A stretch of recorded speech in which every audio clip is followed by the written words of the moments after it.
sans aucun doute le respect et personne ne cherche à les déranger.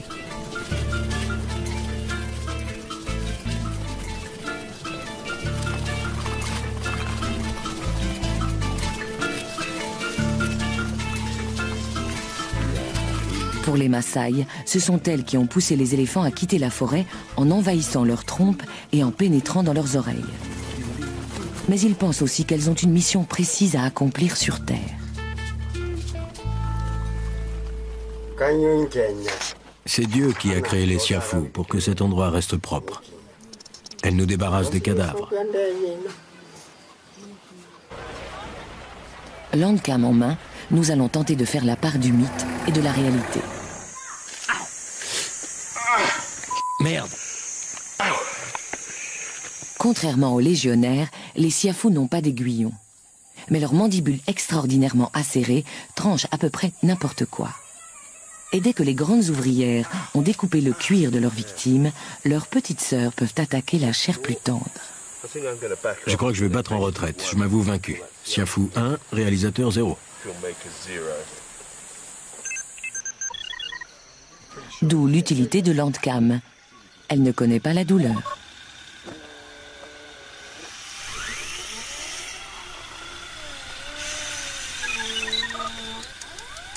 Dans ce nouvel environnement agricole, les siafous font généralement leur nid dans la terre meuble, sous les bananiers. Les ouvrières ouvrent frénétiquement la voie au flot ininterrompu des nouvelles arrivantes.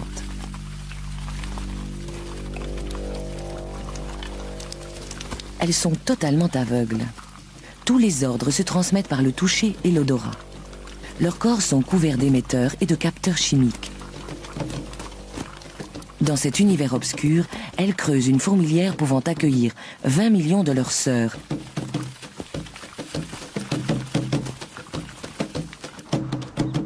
L'alternance de migration et de forage se poursuit jour et nuit. Les pluies approchent et un extraordinaire spectacle va bientôt commencer.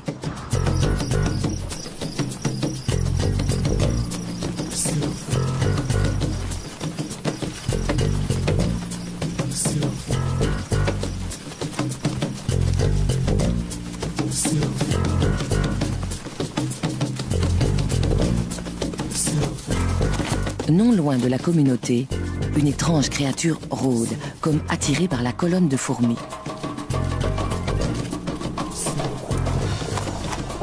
On la surnomme la mouche saucisse.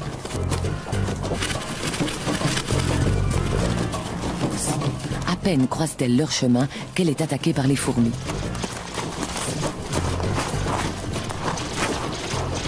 Celle-ci ne la tue pas. On dirait même qu'elle l'attendait. En fait, il s'agit d'un mâle siafou. C'est la plus grande fourmi du monde. Il transporte assez de sperme pour engendrer 500 millions de bébés fourmis. Pas de démonstration d'affection. Les fourmis le clouent au sol et lui coupent les ailes, faisant de lui leur prisonnier. Il sera ensuite conduit au nouveau nid et retenu captif jusqu'à ce qu'une jeune reine soit prête à s'accoupler. La communauté n'a besoin que de son sperme.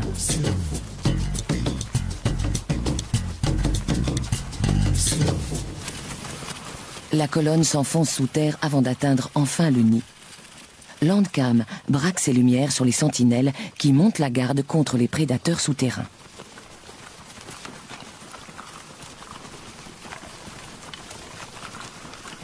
À l'entrée de leur nouvelle colonie, les siafous se livrent à un incroyable exercice d'organisation.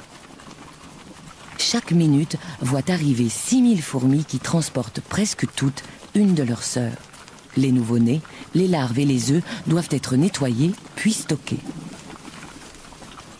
Comment accomplissent-elles un tel exploit? On sait que tout se fait par le biais de messages chimiques. Chaque fourmi annonce où elle a été, ce qu'elle transporte et si elle a besoin de nourriture. C'est une sorte d'internet des insectes qui permet de relier et d'informer plus de 20 millions d'individus.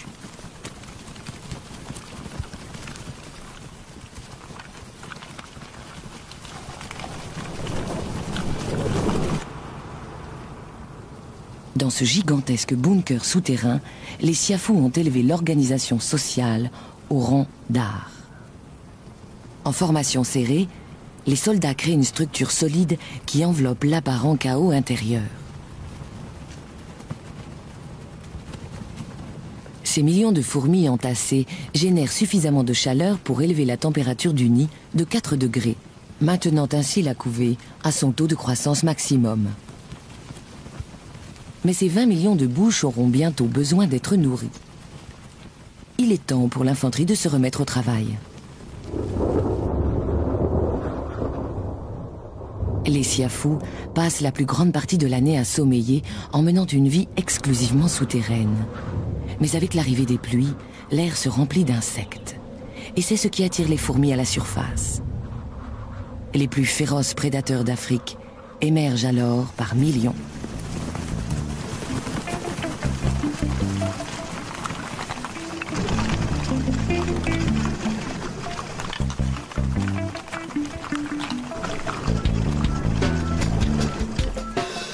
Elles traînent l'extrémité de leur abdomen le long du sol, laissant ainsi une trace olfactive qui servira de point de repère aux suivantes.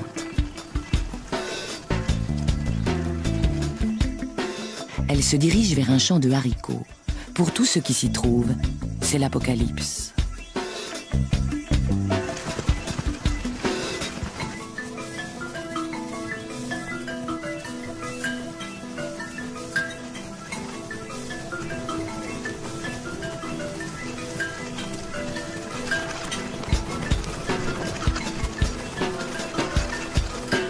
Les antennes des sentinelles remuent sans cesse, tandis qu'elles captent des signaux.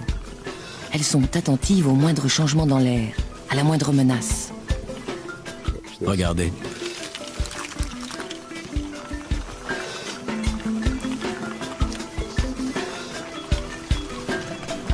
La colonne s'enfonce plus avant dans les champs des Maasai. Les fourmis ne sont pas les seules à s'être multipliées. Des millions d'insectes et de scarabées se sont attaqués à la succulente récolte.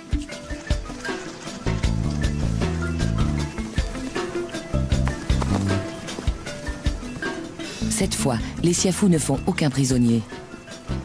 Avec une extraordinaire rapidité, elles appellent d'autres recrues sur le front.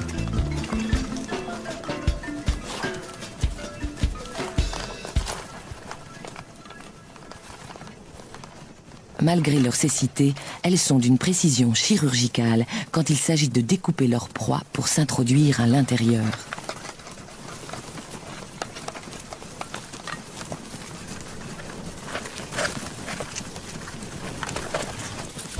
Même les chenilles armées de poils venimeux ne ralentissent pas la cadence des fourmis.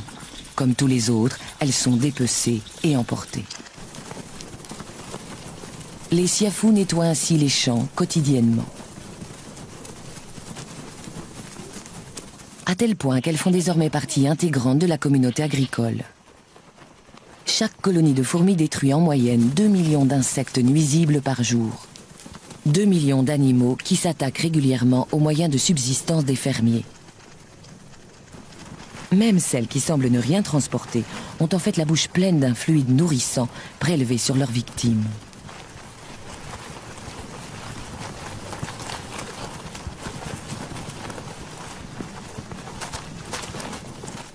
C'est une sorte de désinsectisation naturelle, et les fermiers Maasai mesurent parfaitement la valeur de leur intervention.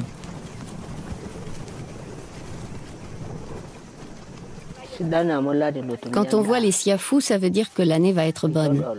Elles tuent tous les insectes qui attaquent le maïs ou les haricots. Les Siafous sont utiles, elles protègent les récoltes.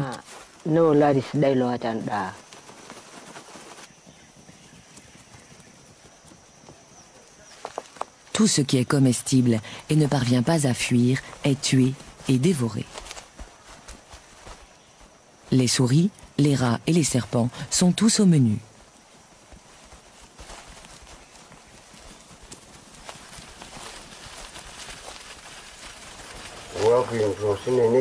Je connais quelqu'un qui a été tué par les fourmis. Peut-être qu'il était ivre ou malade, mais en tout cas, on l'a retrouvé le lendemain matin, recouvert de siafous. Si bien que tout le monde pense que ce sont elles qui l'ont tué.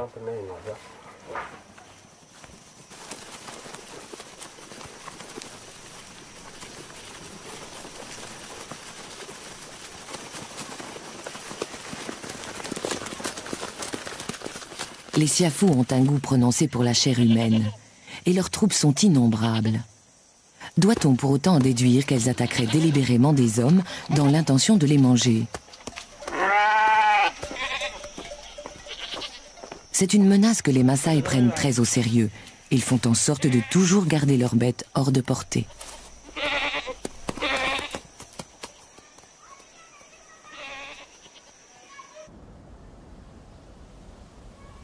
Quand la fraîcheur du soir envahit les versants de la montagne, les fourmis partent généralement dormir. Mais si la nuit est chaude, elles continuent à chasser dans l'obscurité.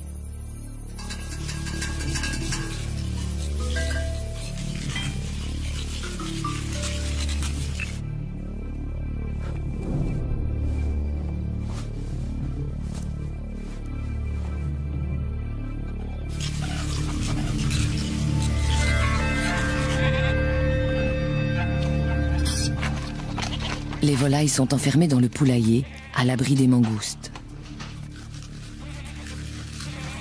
Quelques fourmis représentent un extra, riche en protéines. Le problème, c'est que pour chaque fourmi avalée, il en arrive 1 millier d'autres.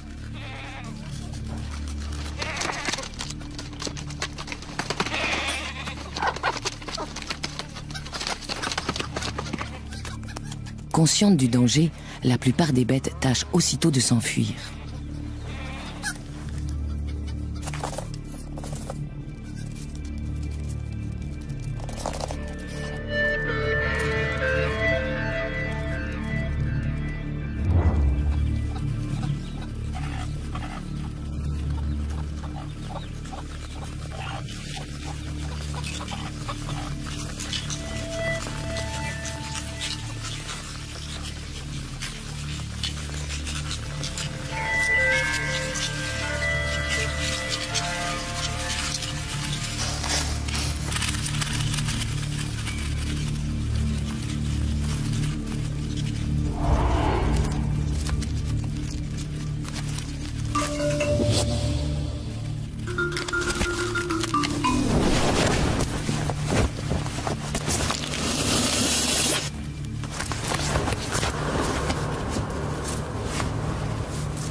Les Siafous ont beau être les amis des fermiers, elles ne font pas de quartier, elles tuent tout ce qui bouge. Le feu est le seul moyen de les arrêter, mais pour les poules, il est déjà trop tard.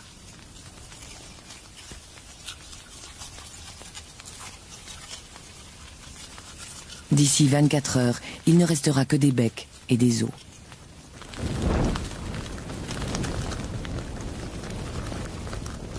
Pour les Siafous, la mort d'une centaine de milliers de soldats est sans conséquence. C'est une perte superficielle et la campagne de la nuit reste un succès.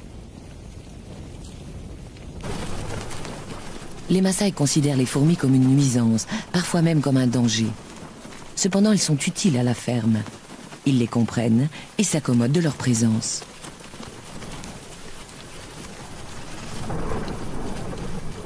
Mais pour les étrangers, la toute première rencontre avec les fourmis voyageuses est souvent problématique. Aujourd'hui encore, de terrifiants récits circulent. On était venu rendre visite aux Maasai avec des amis à nous. Ils vivaient dans la région et avaient amené leur bébé avec eux. L'enfant était fatigué, si bien que j'ai suggéré de le mettre au lit. Je leur ai montré la tente et je suis revenu près du feu, où j'ai continué à profiter de la soirée.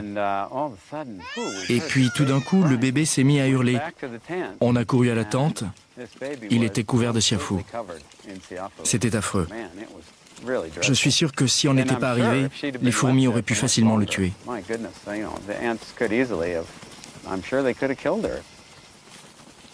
L'histoire n'a rien d'inhabituel.